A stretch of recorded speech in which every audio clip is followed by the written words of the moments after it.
வணக்கம் viewers, welcome to கருவேப்பிலை சமையல். பாருங்கள், இன்றைக்கி நம்ம சூப்பரான பொரிச்ச குழம்பு பண்ண போகிறேன்.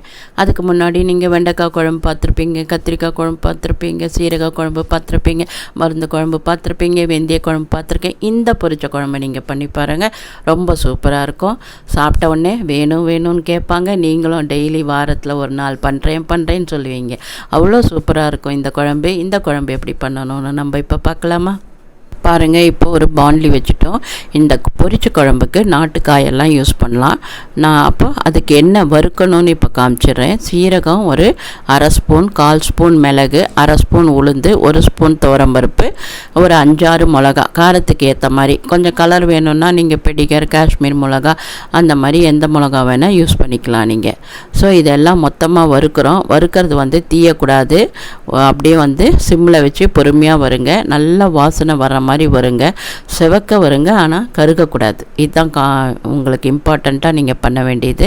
இந்த மாதிரி நீங்கள் வறுத்த உடனே இந்த குழம்பு நேரம் ஆக கெட்டியாகும். ஏன்னா பருப்பெல்லாம் வறுத்துருக்கோமா, உளுத்தம் பருப்பு, துவரம் பருப்பெல்லாம். அதனால் கொஞ்சம் தனியாக இருக்கேன்னு பயப்படாமல் கொஞ்சம் நேரம், ஒரு 10 நிமிஷம் ஆனால் கொஞ்சம் கொஞ்சமாக அது கெட்டியாகிடும். நல்லாயிருக்கும் குழம்பு. எல்லா நாட்டுக்காயும் போடலாம் நீங்கள். இப்போ நம்ம என்ன பண்ணியிருக்கோம், ஒரு ட்ராப் எண்ணெய் விட்டுருக்கோம். இதுக்கு எண்ணெய் கூட ரொம்ப தேவைப்படாது. கடுகு வெடிச்செடுத்து, கடுகு வெடித்த உடனே நம்ம காயெல்லாம் நறுக்கி போடலாம். என்னென்ன காய் போட்டிருக்கேன் நான்?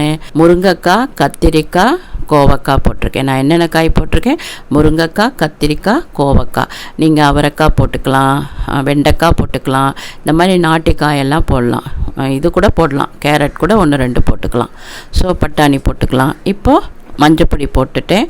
தண்ணி முழுகிற அளவுக்கு ஊற்றி வேக வைக்கிறேன். இந்த மாதிரி காய் வெந்ததுன்னு வச்சுக்கோங்களேன், நல்ல டேஸ்ட்டு நல்லாயிருக்கும். இப்போ நான் என்ன காமிச்சிருக்கேன், பருப்பு வேக போட்டு காமிச்சிருக்கேன், ஒரு தக்காளியோட. அது எவ்வளோ பருப்பு? ஒரு 1/4 டம்ளர் பருப்பு தான். இதுக்கு ரொம்ப பருப்பு தேவையில்லை. நம்ம சாம்பாருக்கு போடுறதில் 1/4 பங்கு போட்டால் போகிறோம். 2 தக்காளி, இதுக்கு புளியும் தேவையில்லை. அதனால தக்காளியும் நீங்கள் மீடியமாக, ஏற்கனவே பருப்பில் 1 வேக போட்டால் 2 தக்காளி இதில் போட்டு வேக விடுங்க. இப்போ நான் என்ன காமிக்கிறேன், வறுத்ததெல்லாம் காமிச்சேன்ல, அந்த வறுத்ததில் தேங்காய் ஒரு 1/2 மூடி போட்டு அரைங்க. நான் கொஞ்சமாக தான் இருந்தது, அதனால் காமிச்சிருக்கேன். நீங்கள் 1/2 மூடி போட்டு அரைங்க. தேவையான உப்பு போட்டுடுங்க. ஆக்சுவலாக கொஞ்சம் உப்பு ஜாஸ்தி தான் நான் போட்டது. காயெல்லாம் இருக்கிறதுனால கொஞ்சம் கம்மியாகவே போடுங்க. அடுத்தது துவரம் பருப்பும் தக்காளியும் வேக போட்டதை இதில் சேர்த்துடுறோம்.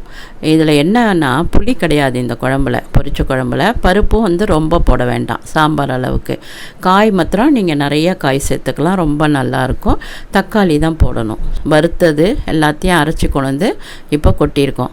எல்லாமே காயெல்லாம் வெந்து எல்லாம் ரெடியாகி பக்குவம் வந்த பிறகு கடைசியில் தான் நீங்கள் அரைச்சதை ஊற்றணும். அந்த வறுத்ததும் தேங்காயை போட்டு அரைச்சி நம்ம ஊற்றிருக்கோம். ஊற்றின பிறகு ஒரு கொதி வந்தால் போகிறோம். நேரம் ஆக இது கெட்டியாகிடும். சூப்பராக இருக்கும். இது ஒரு எப்படி சொல்கிறது, இடியாப்பத்துக்கு, தோசைக்கு, இட்லிக்கு எல்லாத்துக்கும் நல்லாயிருக்கும். சாதத்துக்கு கேட்கவே வேண்டாம், சூப்பராக இருக்கும். ஒரு தயிர் பச்சடி தொட்டுண்டா கூட இது ரொம்ப சூப்பராக இருக்கும். வெள்ளரிக்காய் தயிர் பச்சடி தொட்டுன்னு சாப்பிட்டா நல்லாயிருக்கும். சாம்பார்னு சொல்லுவாங்க, ஆனால் சாம்பார் டேஸ்ட் வராது, வேறு டிஃப்ரெண்ட் டேஸ்ட்டில் சூப்பராக இருக்கும். இந்த பொரிச்ச குழம்பு எல்லாருக்கும் ரொம்ப பிடிக்கும், உங்களுக்கும் பிடிக்கும்னு நினைக்கிறேன்.